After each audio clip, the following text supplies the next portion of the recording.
Since commercial jets do most of the chemtrailing in the U.S., let's do a little thinking about how the chemtrail fluid gets on the commercial planes and how it gets off.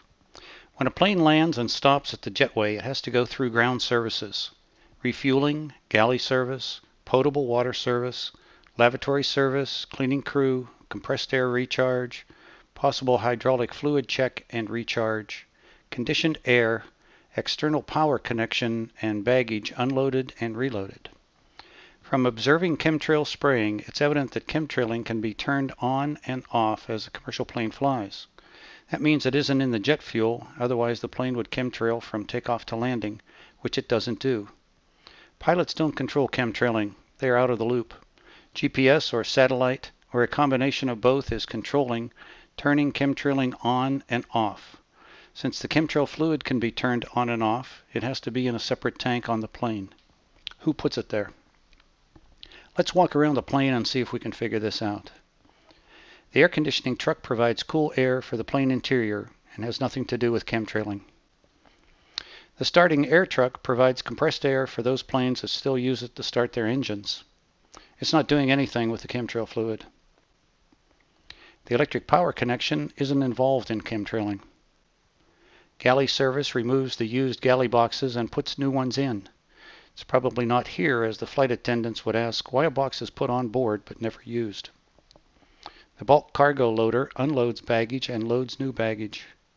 I don't think this has anything to do with chemtrailing, as the handlers would ask why they have to attach and detach a bag to some internal system. Fueling. At most airports, fuel comes out of underground facilities at the jetway. The refueler attaches two hoses to the wing to refuel. One hose refuels the right side of the plane, and the other refuels the left side, as planes have multiple fuel tanks located in the wings and in the body. The chemtrail fluid is not in the fuel, as the plane would chemtrail from takeoff to landing and wouldn't be able to turn the spray system on and off, as is observed of chemtrailing planes. The potable water truck pumps potable water into the plane primarily for use in the wash basins. At Los Angeles International Airport, potable water comes out of the hose attached to the jetway. I don't think the chemtrail fluid is here, as it would show up in the wash basins. The cabin cleaning truck brings the cleaning crew to the airplane, and the cabin crew only cleans the plane by picking up discarded items. They wouldn't be involved in recharging any tank. So what's left? Lavatory service. They pump out the lavatories and recharge the blue fluid on planes that still use blue fluid. They connect hoses from the plane to the ground facilities and pump fluid back and forth. The lavatory truck guy only connects and disconnects hoses. He doesn't really know what goes on, as he just does his job. More than likely, the chemtrail fluid is water-based and not powder, which would be difficult to disperse, and not based on a volatile compound due to safety reasons. Let's assume that the chemtrail fluid gets put on board by the lavatory service. How does it get into the underground tanks to get put on board? Since chemtrailing isn't done every day but servicing of the planes is, then the onboard chemtrail fluid tank must be supplied with clear fluid, probably water, some days, and chemtrail fluid other days.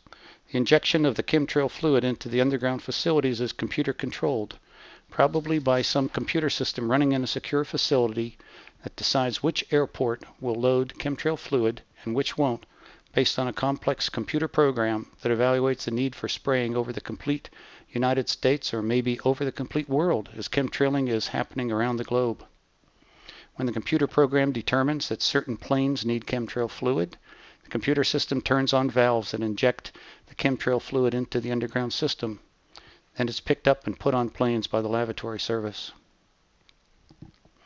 How does it get off the planes? Notice the tubes or cones sticking out of the engines. This is an Aeroflot Airbus 320 out of Dusseldorf Airport. I've circled the pipe sticking out of the back of the engine. This photo is the engine from a Qantas Airbus 380.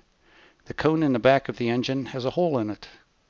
Other engines I've seen have a similar cone, but it's completely closed. This engine is from a Ryan Air Boeing 737 photographed in Italy. It has the characteristic pipe sticking out of the engine. This is a photo of an Aer Lingus Airbus 330 out of Los Angeles International. Notice the multiple tubes in the engine pylon and wing support, as well as the hole in the end of the cone sticking out of the engine. Since these relatively small diameter pipes compared to the jet exhaust, or the small openings in the cones, can't flow very much gas, they can't be used for any engine function other than chemtrailing, which doesn't need high flow rates. Notice that the tubes and cones are blackened by jet exhaust, thereby covering up any residue coming out of the delivery system. Let's assume the tubes and cones are used to deliver chemtrail fluid. That means that the aircraft and engine manufacturers are in the loop. They must design and install the chemtrail fluid tanks, put in the plumbing that pumps the chemtrail fluid into the engine and out the tubes or cones. Aircraft mechanics must be aware of this system, as they have to maintain the chemtrail delivery system. Are they in the loop? Maybe not, as the chemtrail delivery system may be hiding inside a completely benign system. Let's say some engine function that's a cover story for the chemtrail system. What this is, I have no idea at this point. Maybe a water injection system to reduce air or noise pollution. But since chemtrailing is a black program run by the CIA, the fewer people in the loop the better. Some aircraft engineers and designers are probably in the loop, but they have signed agreements and have top secret clearances, and they keep their mouths shut because they know what will happen if they blow the whistle.